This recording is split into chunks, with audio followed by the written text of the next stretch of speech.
Hello, everyone. Well, we're going to look at a very interesting story in the Bible.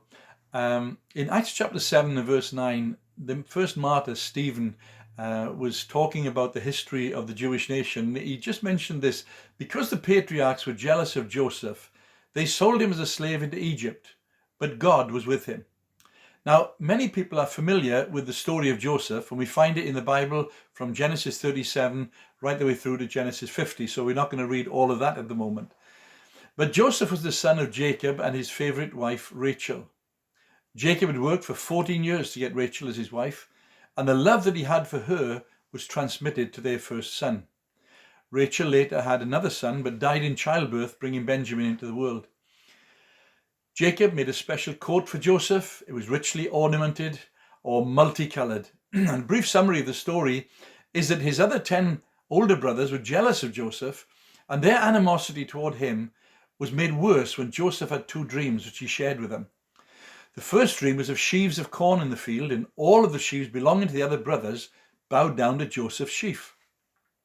The next one was a dream of the sun and moon and 11 stars representing his parents as well as his brothers bowing down to him.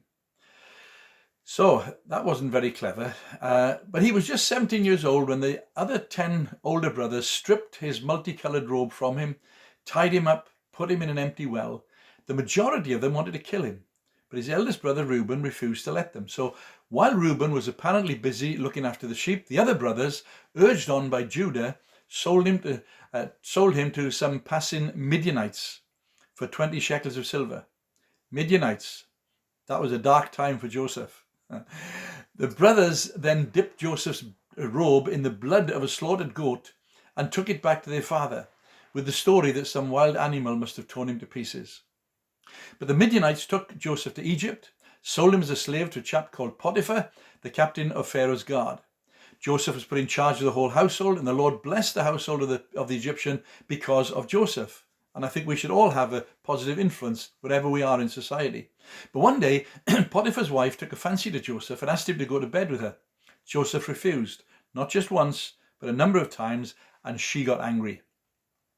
Now, the 17th century playwright William Congreve penned the following words in his play, The Mourning Bride.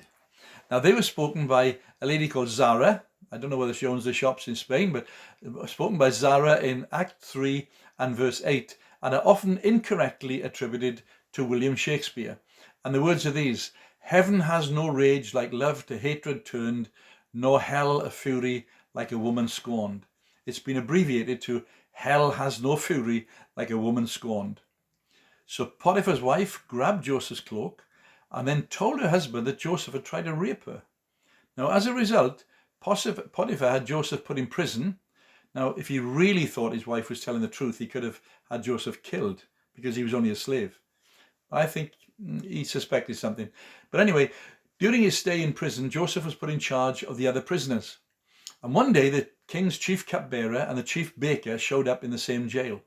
They'd obviously angered their master in some way and were put in jail until he decided their ultimate fate. And while they were there, they both had dreams on the same night, dreams they didn't understand. Joseph asked them why they were so troubled and offered to interpret the dreams, reminding them that interpretations belong to God. Joseph interpreted the chief cupbearer's dream by saying, within 3 days, Pharaoh will lift up your head, restore you to your position, and you will put Pharaoh's cup in his hand, just as he used to when you were his cupbearer.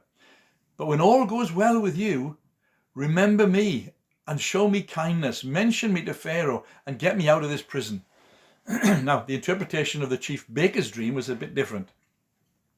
Joseph told him, within 3 days, Pharaoh will lift off your head, hang you on a tree, and the birds will eat away your flesh. Perhaps he wished he hadn't asked. But both of the interpretations were accurate. Now, the really annoying thing from Joseph's point of view was that the chief cupbearer did not remember Joseph. He forgot him. And it was 2 years later that Pharaoh had two dreams, one of 7 fat and 7 skinny cows, the other of 7 healthy ears of corn and 7 thin and scorched ears of corn. And when none of the wise men of Egypt can interpret the dream, the chief cupbearer suddenly remembered Joseph still in the jail. So Pharaoh sends for Joseph, and he then interprets the dreams for Pharaoh and says that the land will have 7 years of plenty followed by 7 years of severe famine. And Joseph then tells Pharaoh that he should look for a discerning and a wise man, and put him in charge of Egypt, and how that man should make preparations during the time of plenty. And Pharaoh said basically, that is a great idea. The job is yours. So that's what happened. In Genesis 41 and verses 41 to 44, it says, So Pharaoh said to Joseph, I hereby put you in charge of the whole land of Egypt. Then Pharaoh took his signet ring from his finger, put it on Joseph's finger. He dressed him in robes of fine linen and put a gold chain around his neck. He had him to ride in a chariot as his second in command, and men shouted before him, Make way! Thus he put him in charge of the whole land of Egypt. Then Pharaoh said to Joseph, I am Pharaoh, but without your word, no one will lift a hand or foot in all Egypt. Well, the dreams of Pharaoh came to pass. After the 7 years of plenty, the 7 years of severe famine began, not just affecting Egypt, but the countries all around about as well, including Canaan, the place where Joseph's family were living. This led to Joseph's elder brothers being sent to Egypt and eventually bowing before their long-lost brother in fulfillment of Joseph's initial dream, without realizing that the prime minister of Egypt was the younger brother that they'd previously sold into slavery. After a while, the whole family, including Jacob, was brought to Egypt to be cared for throughout the time of the famine, and were given land in Goshen. After their father Jacob died, the brothers were afraid that Joseph would seek revenge for their treatment of him as a young boy. But they had no cause for concern because Joseph was able to see the bigger picture. Now, that's the story, but what's the point? The point is this: the presence that makes the difference. In Acts 7 verse 9, as Stephen was talking about Joseph being sold into slavery in Egypt, he made this great statement, but God was with him. And as you read the story of Joseph in Genesis, you find the same phrase, the Lord was with him, 4 times. And today I want to remind all those who have committed their lives to the Lord that he has said, never will I leave you and never will I forsake you. Now, sometimes the things we say and the phrases we use can create confusion in the lives of believers. I was recently asked by a younger Christian, how much time do you spend with the Lord each day? Now, the light switched on a bit when I answered 24 hours of every day. I mean, how can you spend any less when the hope of glory is Christ in you? But we just need to be aware of his presence. And we need to practice the presence of Jesus in every situation we face, every decision we make, every attitude we adopt, and every conversation that we have. And when we are consciously aware of the presence of the Lord, it makes all the difference to anything and everything that we may encounter. God is with us in the good times and in the bad times. Isaiah 43 and verse 2, God says, when you pass through the waters, I'll be with you. When you pass through the rivers, they will not sweep over you. When you walk through the fire, you will not be burned. The flames will not set you ablaze. God did not say that we will not pass through the waters or the rivers or the fire. But whatever we are called on to go through, he says, I will be with you. I'm not going to leave you. And God was with Joseph, and he's with us in the same kind of experiences that Joseph went through. So let's have a look at some of these experiences. First of all, God was with him during rejection. Joseph was rejected by his own brothers and sold as a slave to be treated in ways that they would neither know about nor care about. Their animosity, jealousy, or even hatred of Joseph didn't actually begin with anything that Joseph did personally. It was before the dreams. It began because Joseph had received favor from his father, favor that they had not received. It was unmerited favor in the sense that Joseph had done nothing personally to receive it. And they were jealous of the grace that was shown by their father to Joseph. Their ego was dented. Their pride was wounded. So they decided to get rid of him. And this happens so many times. We get envious of another person's position or possessions or family or popularity or personality or even of ministry or a host of other things. And often because of our own insecurities, it leads to a desire to isolate that individual from us. You know, the Bible says in Song of Solomon 8 and verse 6, jealousy is as cruel as the grave. Now, to be honest, Joseph was probably a bit naive in sharing his dream with those who were already hostile to him. But he was not responsible for their reaction. That responsibility was theirs alone. The status and position of their brother was out of their control, but their attitude toward him was entirely within their control. And Joseph knew rejection from those he was naturally the closest to, and that must have hurt him deeply.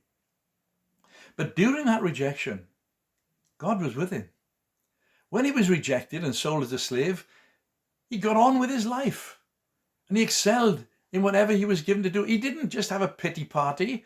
He just excelled in whatever he was given to do. Why? Because God was with him. And then God was with him during temptation by Potiphar's wife. He was a strong, fit young man, trusted by his boss. It says in Genesis 39, verses 2 to 7, the Lord was with Joseph and he prospered. He lived in the house of his Egyptian master. When his master saw that the Lord was with him and that the Lord gave him success in everything he did, Joseph found favor in his eyes and became his attendant. Potiphar put him in charge of his household. He entrusted to his care everything he owned. From the time he put him in charge of his household and of all that he owned, the Lord blessed the household of the Egyptian because of Joseph. The blessing of the Lord was on everything Potiphar had, both in the house and in the field. So he left in Joseph's care everything he had. Joseph in charge, he didn't concern himself with anything except the food he ate. Now Joseph was well built and handsome. Get the idea? And after a while, his master's wife took notice of Joseph and said, "Come to bed with me." Wow. Now, young man, fit young man, in this master's house, beautiful woman, that seemed like a good offer. After all, who would know? The wife wouldn't tell, because she would lose all her privileges, including her marriage and possibly her life. But Joseph recognized it was not just between the woman and him. Others would be affected by his submission to this temptation, including the God who was with him. And Joseph said in Genesis 39, verse 9, "My master has withheld nothing from me except you, because you're his wife. How then could I do such a wicked thing and sin against God?" See, his master would be affected and God would be affected. And possibly one of the things that helped Joseph during the time of temptation was the realization of the consequence of choice. You know that old phrase, "If it feels good, do it," has become a mantra for society. But we never ask to consider the consequence of what we do. A consequence on ourselves or on others, even if it does feel good for a short while. But the conscious awareness of the presence of God helped Joseph during his time of temptation. So I guess this also has to do with the type and the level of our relationship with God. You see, we can either see God as the angry despot, issuing commands and laws that must be obeyed, or we can see him as a loving Father who is planning all things for our good and setting the necessary boundaries for behavior to ensure that good. Of course, I don't want to break God's law, but now, because of relationship, I'm more concerned about breaking his heart. And then God was with him, not only during the temptation, but God was with him during incarceration. It's a big word, isn't it? He's put in jail. Joseph was jailed even though he had done nothing wrong. He was cut off from others because of what someone else had said or done. It wasn't fair. But you and I know life's not fair either. Life's not like that.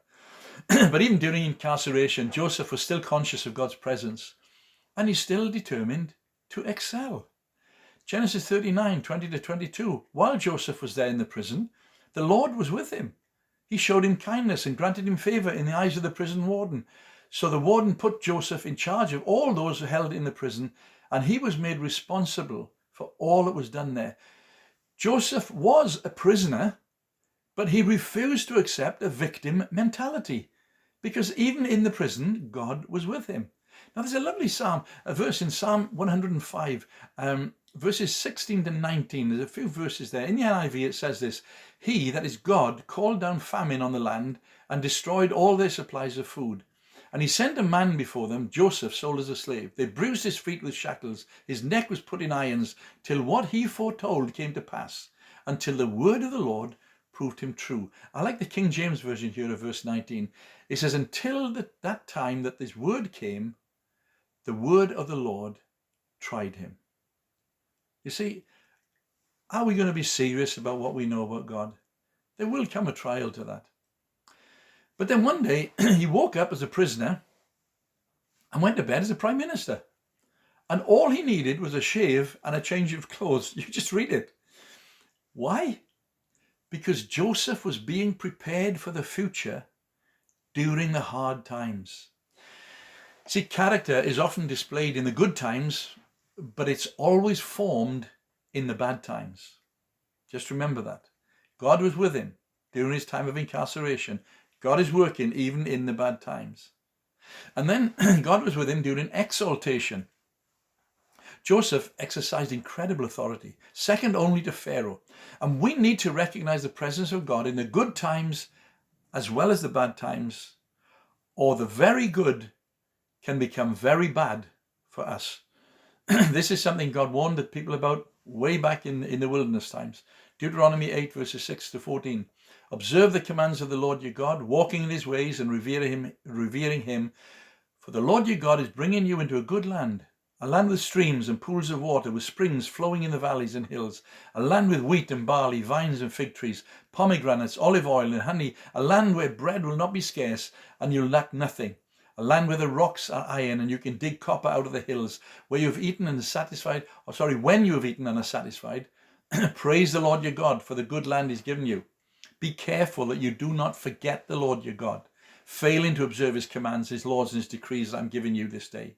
Otherwise you will eat when you eat and are satisfied, when you build your fine houses and settle down, when your herds and flocks grow large, and your silver and gold increases, and all you have is multiplied, then your heart will become proud, and you'll forget the Lord your God, who brought you out of Egypt, out of the land of slavery.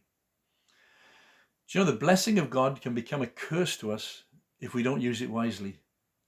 And if we do not remember that without him, we are nothing and we have nothing. But in his prosperity and in his authority, Joseph still recognized that God was with him. So please don't forget God when things are going well. Just remember, we still rely on him for our very next breath. And then God was with Joseph during reconciliation.